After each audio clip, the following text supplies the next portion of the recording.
ये कहानी आंध्र प्रदेश के अम्बुज स्वामी की है। अम्बुज स्वामी ट्रेन के ड्राइवर के पद से रिटायर हुए थे, लेकिन रेलवे की नौकरी के दौरान उनके जीवन में एक ऐसी घटना घटी जो वो कभी भुला नहीं सकते। दिसंबर के महीने की बात है। एक नई स्पेशल ट्रेन की शुरुआत हुई थी। अम्बुज स्वामी और उनके असिस्टेंट शेखरन की ड्यूटी इसी ट्रेन में थी। ट्रेन सही समय पर मंजिल की ओर रवाना हो गई। आप समझते क्यों नहीं? ये मेरी रिजर्व सीट है, इस पर मैं आपको बैठने नहीं दे सकता। रिजर्व ही है ना, खरीदी तो नहीं है। आप बड़े बदतमीज टाइप के आदमी हैं। बदतमीज तो आप हैं। देख रहे हैं, मेरे साथ मेरी बीवी है, छोटा बच्चा है। आप थोड़ा एडजस्ट नहीं कर सकते? उसी ट्रेन से घनश्याम भी यात्रा कर रहा था। दोनों यात्रियों के बीच बात बढ़ती देख उसने बीच बचाव किया। उसने दोनों को समझाया भी। दोनों को अपनी गलती का एहसास हुआ। फिर वो एडजस्ट करके बैठ गए। 5-6 घंटे बाद ट्रेन अपने पहले स्टेशन पर रुकी। चाय ले लो, चाय चाय चाय, गर्मा गर्म चाय। दूध दूध की अदरक वाली चाय ले लो, चाय चाय। मूंगफली ले लो, मूंगफली करारे, मूंगफली सर्दी का भगा दे, मूंगफली। सर्दी कुछ ज्यादा ही थी। चाय वाले की चाय हाथों हाथ बिक गई। कई लोगों ने मूंगफली भी ली। ट्रेन फिर से मंजिल की ओर चल पड़ी। काफी धुंध के कारण ट्रेन बहुत धीरे धीरे चल रही थी।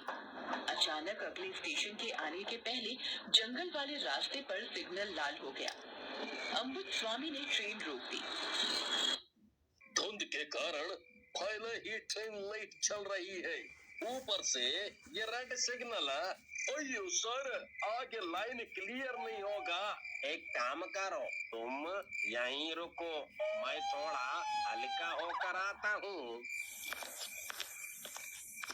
आज सर्दी कुछ ज्यादा ही है। अम्बुज स्वामी हल्के होकर फिर से ट्रेन में चढ़कर बैठ गए, लेकिन उनका असिस्टेंट शेखरन वहां नहीं था। उन्होंने सोचा कि वो भी हल्का होने गया होगा। अचानक उसे किसी लड़की के पायल की छन छन की आवाज आने लगी।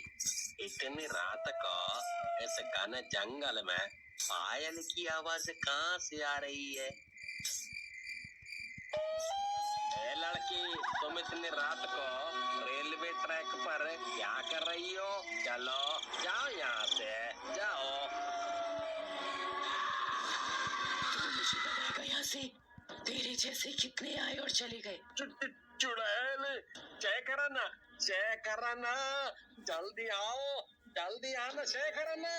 बहुत शोर करता है तू। तेरा शेखरन तो गया। अब तू देर मत कर, ट्रेन स्टार्ट कर। लेकिन अभी तो रेड लाइट है, आगे एक्सीडेंट हो गया तो। अम्बुज स्वामी को ट्रेन स्टार्ट करनी ही पड़ी। उसके बाद तो ट्रेन बिना किसी रेड लाइट की परवाह किए पूरी स्पीड से एक स्टेशन से दूसरे स्टेशन निकलने लगी। चारों ओर हड़कंप मच गया। अरे ये ट्रेन रुक क्यों नहीं रही? मुझे तो यहीं उतरना है। मुझे भी। हे भगवान, कहीं कहीं गाड़ी को ब्रेक तो नहीं फेल हो गया। रुकिए, मैं गाड़ी की चेन खींचता हूँ।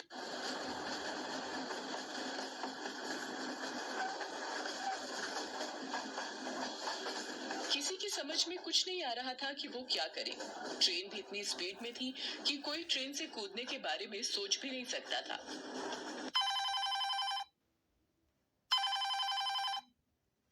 सर, रेड लाइट के बावजूद ट्रेन हमारे स्टेशन से निकल गई है। अम्बुज स्वामी से बात भी नहीं हो पा रही है। ओहो, सुनो, ट्रेन थोड़ी देर में सुरंग से होकर गुजरने वाली है। हमें जल्दी से सुरंग के बाहर उसे रोकना होगा, नहीं तो अगले स्टेशन पर खड़ी ट्रेन से उसकी टक्कर हो जाएगी। सर, मैं अगले स्टेशन मास्टर से पूरी तरह कांटेक्ट में हूँ। हम ट्रेन रोकने की पूरी कोशिश करेंगे। तुम्हारा दिमाग तो खराब नहीं हो गया? यह कैसे हो सकता है? सर, और मैं सच कह रहा हूँ, ट्रेन सुरंग से बाहर आई ही नहीं। पूरा रेलवे डिपार्टमेंट आश्चर्यचकित था। पूरी मीडिया में ये खबर फैल गई कि ट्रेन सुरंग के अंदर गायब हो गई। सबने बहुत कोशिश की लेकिन किसी को उस ट्रेन का कोई पता नहीं चला। लेकिन 3-4 दिन बाद ही उसी ट्रेन के कई यात्री एक साथ रेलवे अस्पताल के डॉक्टर के पास पहुंचे। सभी के चेहरे पर चोट के निशान थे, लेकिन वो सभी अजीब अजीब सी बातें कर रहे थे। डॉक्टर साहब, हमें बचा लीजिए, नहीं तो हम ट्रेन से गिरकर मर जाएंगे। डॉक्टर साहब, आप ट्रेन की चेन क्यों नहीं खींच रहे हैं? मुझे यहीं उतरना है। घर पर मेरी बेटी इंतजार कर रही है। डॉक्टर कुछ समझ पाते उससे पहले ही ये सभी यात्री भी ट्रेन की तरह ही अस्पताल से गायब हो गए। इस बीच इस घटना को 15 दिन बीत गए। एक रात वही स्टेशन मास्टर ड्यूटी पर था, तभी उसे फिर से वही ट्रेन सुरंग में घुसती दिखाई दी। लेकिन इस बार भी ट्रेन बाहर नहीं निकली। धीरे धीरे लोग उस सुरंग को भूतिया बुलाने लगे, लेकिन उस रास्ते से ट्रेनों का चलना बंद नहीं हुआ। एक रात स्टेशन मास्टर को किसी के कराहने की आवाज सुरंग के पास से आई। कौन कौन कौन है भाई? कौन है वहाँ? स्टेशन मास्टर साहब, मैं हूँ अंबुजा स्वामी। अरे, तुम तो उस स्पेशल ट्रेन के ड्राइवर हो ना, जो गायब हो गई? वो ट्रेन एक चुड़ैल के जंगल में है। उसने सभी को मार दिया। सिर्फ मैं और ये लड़का घनश्याम बचे हैं। उस रात ट्रेन के सुरंग में घुसने के पहले ही हमें सुरंग के बाहर खूब सारा धुआं दिखा। एक अजीब सा शोर भी हमारे कान में पड़ रहा था। ऐसा लग रहा था कई सारा लोग एक साथ रो रहे हैं। पता नहीं हमें कहाँ से हिम्मत आई और हम ट्रेन से कूद गए। उस रात की घटना और चुड़ैल के बारे में बताते बताते दोनों बेहोश हो गए। स्टेशन मास्टर जल्दी से पानी लेकर आया और उनके ऊपर छिड़का, तब जाकर उन्हें होश आया। स्टेशन मास्टर जी, आप जल्दी से लालटेन या मशाल और केरोसिन तेल की व्यवस्था कर दीजिए। वो चुड़ैल अब भी इसी सुरंग में है।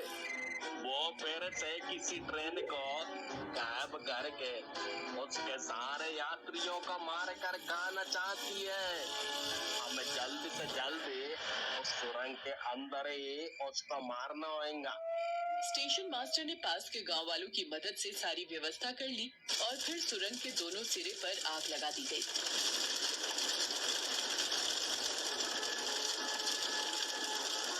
ये ठीक नहीं किया तुम लोगों ने। मैं छोड़ूंगी नहीं छोड़ूंगी किसी को।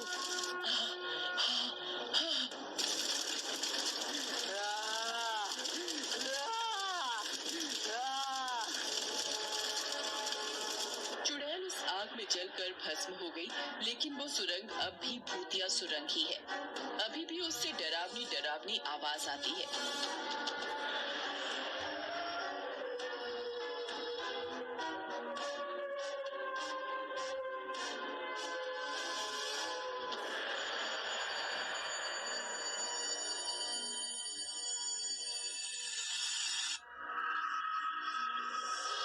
रेलवे ने सभी ट्रेनों का रूट बदलकर दूसरे रूट से ट्रेन चलाने का फैसला ले लिया है।